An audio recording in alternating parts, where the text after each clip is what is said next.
Presiden Joko Widodo berulang kali menyinggung soal impor minyak yang terus membengkak. Jokowi meyakini soal impor minyak ini tak lepas dari masih adanya mafia migas. Untuk itu, Presiden memerintahkan Komisaris Utama PT Pertamina, Basuki Cahayapurnama, untuk memberantas mafia migas.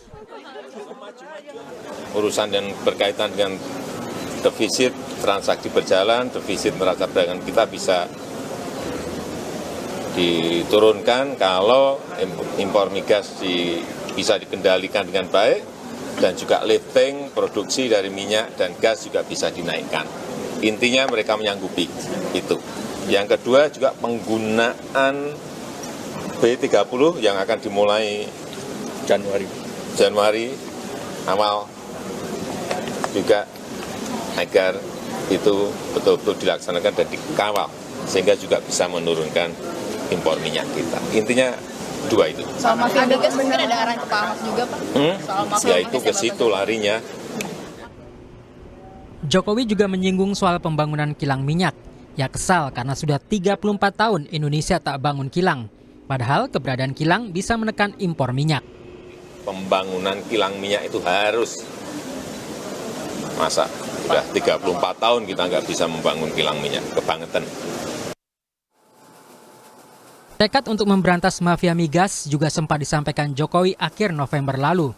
Pemerintah, kata Jokowi, sudah mengetahui pihak-pihak yang mendukung impor migas yang menyebabkan defisit neraca perdagangan. Bapak Ibu saya kira tahu semuanya. Ada yang senang impor dan tidak mau diganggu impornya. Baik itu minyak, baik itu LPG, ya ini mau saya ganggu.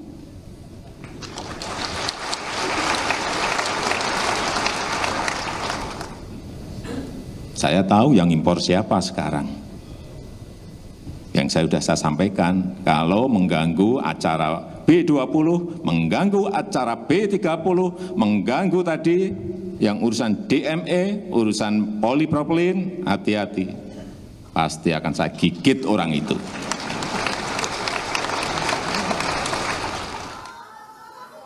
Sementara itu, Komisaris Utama PT Pertamina, Basuki Cahayapurnama, mengaku diperintah Presiden untuk membenahi masalah defisit neraca perdagangan yang selama ini disebabkan impor migas dan produk petrokimia. Presiden ingin memperbaiki defisit neraca perdagangan kita. Nah, kunci paling besar itu ya di sektor petrokimia dan migas ini. Nah, saya kira Bank Indonesia menyebut sejak 2011 Indonesia selalu mengalami defisit transaksi berjalan. Salah satu penyebabnya adalah impor minyak yang terbuka lebar. Pemerintah harus meningkatkan eksplorasi sumber-sumber minyak baru dan mencari energi alternatif untuk mengurangi ketergantungan pada minyak. Tim Liputan, Kompas TV. 34 tahun Indonesia tidak mampu membangun kilang minyak baru demi meningkatkan produksi dalam negeri agar tidak bergantung impor minyak mentah dan olahan yang membelit keuangan negara. Bagaimana manajemen dan Dewan Komisaris yang ditunjuk untuk Pertamina dapat memulai tugas utama yang dimandatkan Presiden? Apa wujud praktik mafia migas yang selama ini ramai disebut tapi tak juga dapat diberantas? Kami ulas bersama pengamat ekonomi energi UGM, Fahmi Radi di Menara Kompas. Halo Pak Fahmi, apa kabar? Baik, selamat malam. Jadi mafia migas memang ada dan terus kemarin katanya sudah sempat mau diberantas, masih ada sampai sekarang? Ya, dulu kami tim anti mafia migas itu menemukan adanya indikasi mafia migas tadi dan dia bermain pada impor. Jadi mafia migas itu ikut intervensi tadi gitu ya. Bagaimana agar impor BBM tadi selalu meningkat. Nah, salah satu caranya adalah mencegah tadi pembangunan kilang minyak. Maka tadi Presiden mengatakan 34 tahun itu kilang minyak tidak dibangun. Nah, kalau kilang minyak karena memang sengaja dicegah supaya kita impor terus begitu. Ada upaya sistemik. Ada upaya sistemik tadi agar dari para mafia ini. Dari para mafia tadi agar impor terus. Nah, di impor itulah kemudian mereka melakukan pemburuan rente tadi. Tapi begini, soal mafia migas ini kan bukan isu yang baru. Baru, betul. Ini Pak Jokowi juga pada periode pertama juga Ya. sudah berkali-kali ngomong begitu. Betul. Nah, tapi kenapa sampai sekarang belum juga kelihatan ada hasil yang signifikan? Ya. Bahkan kemudian sampai memanggil seorang seorang Ahok begitu yang terkenal ceplas-ceplos dan main tabrak sana sini gitu untuk mengawasi Pertamina. Yang pertama saya melihat sebetulnya komitmen Jokowi sejak periode awal sampai sekarang itu tidak berubah dalam memerangi mafia migas itu ya. Tidak berubah ya? Tidak berubah meskipun hasilnya belum begitu tampak gitu ya. Misalnya dengan pembubaran Petra yang waktu itu kita tenggarai sebagai sarang mafia migas, tapi praktek-praktek tadi itu masih tetap saja berjalan karena mafia migas itu bekerja gitu ya, sudah menjadi semacam sistem dan itu hampir semua lini. Jadi petralnya nggak ada, mafianya tetap ada karena mereka bekerja, masih kan? punya sistem. Karena mereka adalah suatu sistem tadi. Jadi mereka memanfaatkan kelemahan pengambilan keputusan. Mereka ini ada di mana sih Pak? Nah mereka ada di mana-mana gitu ya. Tidak hanya di Pertamina, tapi juga ada di Departemen SDM misalnya. Dulu juga ada di SKK Migas. Atau juga bahkan di departemen yang lain. Yang dia bisa memengaruhi suatu kebijakan yang menguntungkan bagi mafia migas tadi untuk memperbesar impor tadi. Nah salah satunya juga itu ya, dalam pembangunan kilang itu banyak investor yang mau berminat itu, yang mau itu ada dari Aramco misalnya, ada dari Rusia, ada dari Oman, tetapi selalu gagal. Ini kan anomali gitu ya. Nah maka tadi Pak Jokowi itu mengharapkan agar kilang harus. Nah pertanyaannya dengan menempatkan Ahok tadi, apakah ini merupakan penyelesaian? Menurut saya tidak juga gitu ya. Karena Ahok tidak mampu sendirian satu. Kemudian kedudukan Ahok ini kan sebagai komisaris. Betul. Dia harus melecut pada direksi gitu ya. Untuk melakukan tadi, mengangkat pengambil keputusan yang punya integritas. Tidak mau menerima suap misalnya. Nah kemudian yang kedua memperbaiki tata kelola. Tanpa itu barangkali akan sangat sulit. Nah Ahok saya kira kalau dia kemudian mendorong melecut untuk melakukan tadi, ya barangkali dia bisa melakukan itu gitu ya. Tapi masih sangat tergantung pada direksi tadi. Oke, dan butuh dukungan sangat besar ya? Dan saya kira butuh dukungan sangat besar dan saya kira Pak Presiden juga tidak main-main dan selalu mendukung. Bahkan juga Erick Thohir gitu ya. Saya kira momentum ini perlu digunakan untuk membasmi menurut saya gitu ya. Membasmi mafia migas sampai ke akar-akarnya. Kalau kemudian ada pihak internal atau oknum yang kemudian dia bagian dari mafia migas, ya harus ditindak dengan tegas. Pak Presiden tadi kami kutip sempat ngomong bahwa akan saya gigit. Saya gigit betul. Itu kan pernyataan yang lumayan keras begitu. Betul. Sebenarnya segalak apakah dalam tanda kutip pemerintah bisa berlaku terhadap mafia migas ketika sebenarnya Pak Presiden pun sudah tahu siapa orang-orangnya. Tapi kok sampai sekarang katanya baru akan digigit, kok ya belum digigit juga?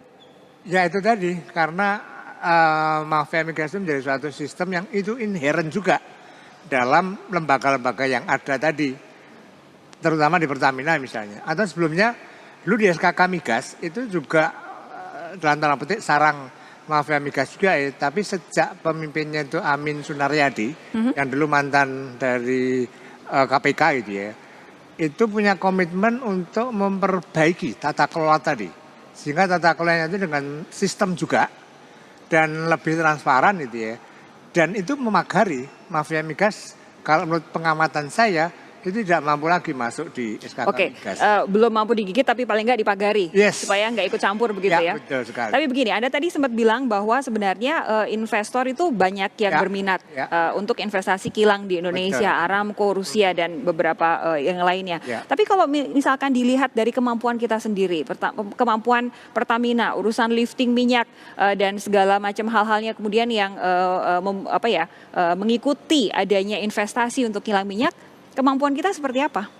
Nah itu kan kita bedakan, ada yang di sisi hulu gitu ya. Hulu tadi kan kita juga punya masalah produksi kita itu selalu menurun.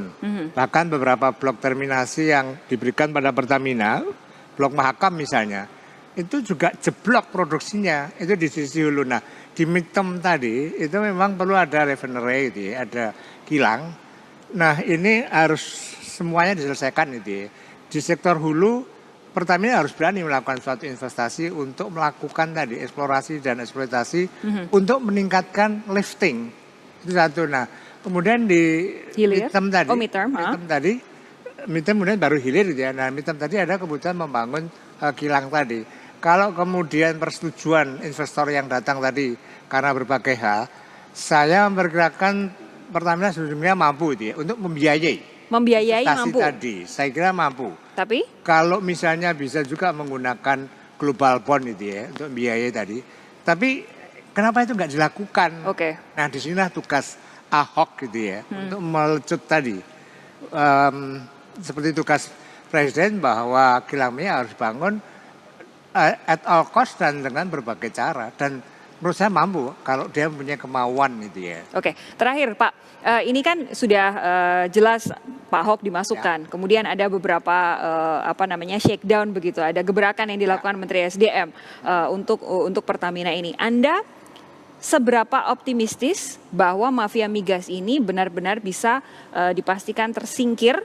Kalau nggak digigit sama sekali, paling tidak masuk dalam urusan perminyakan Indonesia selama 5 tahun periode kedua Pak Jokowi ini. Ya, maka tadi perlu dipagari gitu ya. Bagaimana memagarinya adalah harus mengangkat pemimpin pengambil keputusan yang punya integritas. Dan itu tidak hanya pada level direksi gitu ya. Pada level middle dan low management ini juga semuanya harus punya integritas tadi. Itu satu. Nah kemudian yang kedua adalah menata ulang, memperbaiki tata kelola tadi, sehingga tata kelola misalnya dalam impor atau bidding itu harus benar-benar transparan, kemudian bisa dinilai dan orang bisa mengontrol. Jadi kalau menurut saya tata kelola yang transparan itu seperti akuarium itu ya. Akuarium itu airnya tidak budak gitu ya. Jernih. Sehingga ikan-ikan yang ada itu bisa dilihat dari berbagai penjuru. Nah kalau pemimpin yang berintegritas dan tata kelola yang baik, maka saya yakin bisa memagari. Dan ini saya kira bisa dibuktikan di SKK Migas gitu ya. Sejak kepemimpinannya yang itu punya integritas dan by design dia membuat suatu sistem. Nah ini mestinya harus diterapkan juga di Pertamina gitu ya. Baik, kita lihat nanti gigitannya Pak Jokowi terhadap para mafia migas. Kalau itu sudah dilakukan, Pak Jokowi nggak perlu menggigit lagi. Serahkan Ahok saja yang mengebuk gitu ya. Baik, terima kasih. Sama-sama. Terima kasih Pak Fahmi sudah hadir di Sapa Indonesia malam hari ini. Terima kasih kepada Anda sudah menonton tayangan kami malam hari ini. Saya Sofi Syarif pamit.